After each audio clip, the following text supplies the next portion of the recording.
Georges Fenech, bonsoir. Vous êtes député Les Républicains, vous êtes secrétaire national à la justice pour Les Républicains, ancien juge d'instruction, et vous présidez la commission d'enquête parlementaire sur les attentats de novembre à Paris. Donc revenons d'abord sur Bruxelles ce matin.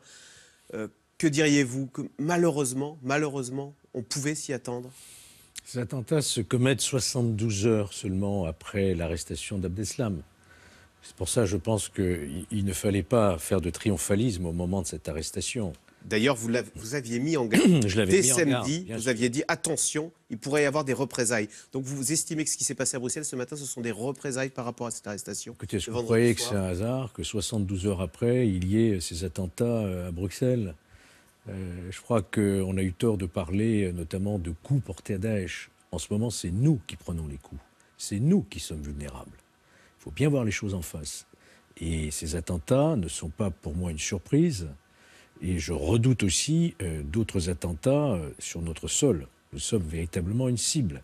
Vous avez vu tous ces Français qui meurent aujourd'hui en Côte d'Ivoire ou à Bamako ou dans d'autres pays. C'est quand même la France qui est aussi ciblée en priorité, vous le savez.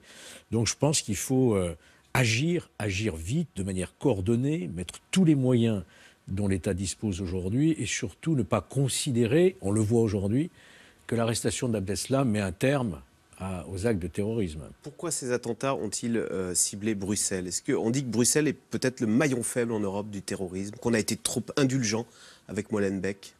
Alors il y a cette filière Molenbeek qui remonte déjà à plusieurs années. L'assassinat du commandant Massoud, vous vous souvenez, l'affaire Mohamed Merah et d'autres, cela, et également le 13 novembre. Donc cette filière est effectivement un vrai vivier de radicalisme et de djihadistes. Nous le savions, je pense qu'on a beaucoup pris de retard, à mon sens. On a sous-estimé la menace trop longtemps. Et aujourd'hui, ça nous explose en pleine figure. Ce qui va nous amener, évidemment, à renforcer encore davantage, je l'espère, la coopération au niveau européen. Est-ce que la législation belge est adaptée à cette menace terroriste? On apprend que les gardes à vue pour terrorisme en Belgique, c'est 24 heures. En France, c'est 6 jours. En 24 heures, vous ne pouvez pas mener une enquête flagrante.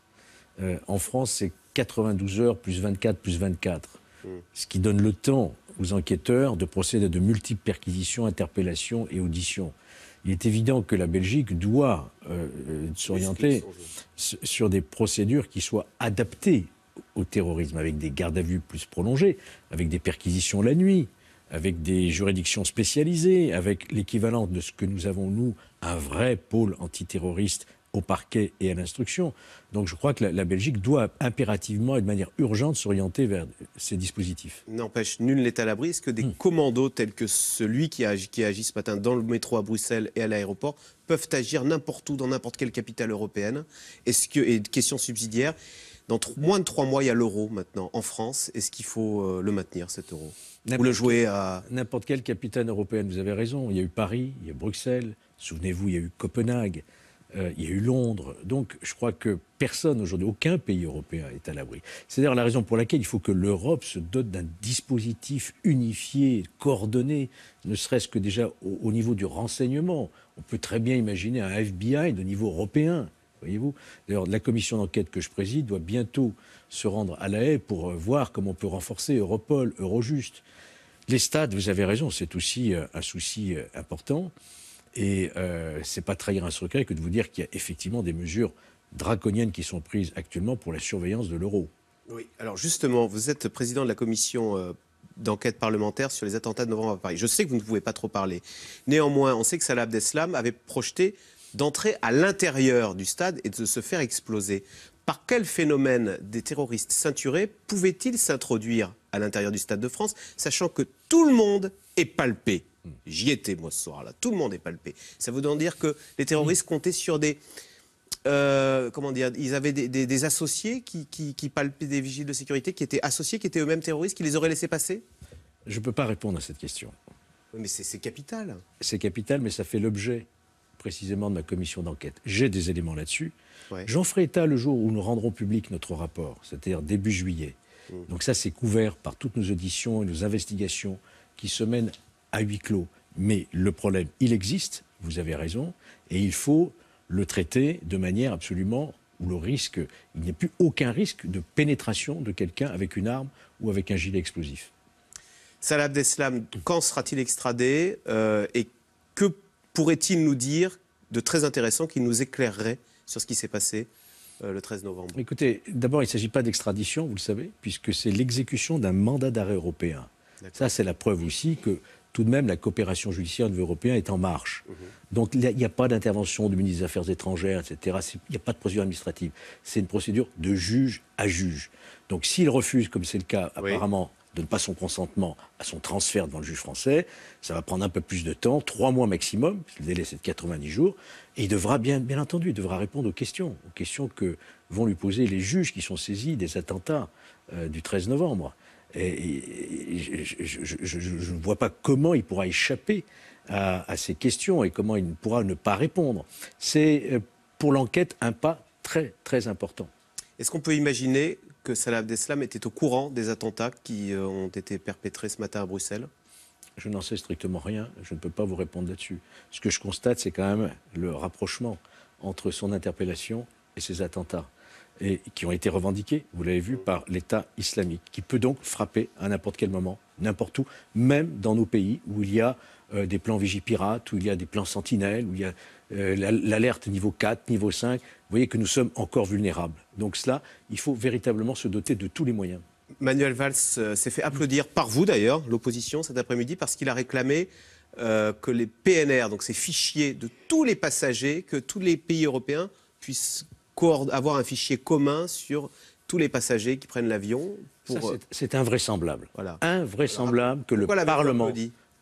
On ne peut pas comprendre et tolérer encore davantage que le Parlement européen s'obstine à retarder ce fichier des passagers par avion qui arrivent en Europe et qui circulent en Europe.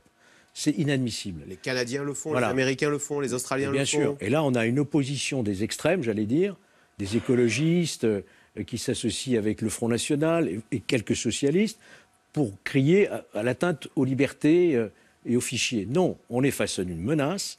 Il va falloir que le Parlement européen réponde devant toute l'Europe de cette inertie. Et moi, je ne désespère pas que très prochainement, ça soit enfin inscrit à l'ordre du jour du Parlement européen. C'est ce qu'a rappelé effectivement Manuel Valls tout à l'heure. Et c'est d'ailleurs pourquoi nous l'avons applaudi. C'est un hasard. Aujourd'hui, on apprend que le Sénat a voté un texte différent de celui de l'Assemblée sur la déchéance de nationalité, ce qui fait qu'il y a très peu de chances que cette déchéance de la nationalité aille à son terme. Et finalement, cette chose dont on a tant parlé va être abandonnée. Est-ce que vous le regrettez ou est-ce que vous dites que finalement c'est un débat secondaire qui a été mal emmanché depuis le début? Qu'est-ce qui est important aujourd'hui? C'est d'empêcher les attentats. Ouais. C'est pas de perdre du temps sur ces questions de déchéance qui n'auraient jamais dû arriver pour une réforme constitutionnelle, puisque c'est déjà possible dans la loi, vous le savez. Abdeslam pourrait aujourd'hui être déchu avec les textes existants. Le président de la République, alors qu'il est 100% français, il manque cette volonté politique encore d'appliquer des textes existants. Bon, on voulait une réforme constitutionnelle, après tout, pourquoi pas? Mais on voit bien que ce débat a été très très mal préparé et qu'aujourd'hui, il a très peu de chances d'aboutir. Georges Fenech, vous êtes inquiet là pour les jours qui viennent? Oui, je suis très très inquiet. Et il faut s'attendre malheureusement à ce que notre pays se retrouve à nouveau victime peut-être d'un nouveau Bataclan ou je ne sais quoi. Et je pense qu'on n'a pas encore pris suffisamment. Je ne fais pas une attaque des pouvoirs publics aujourd'hui.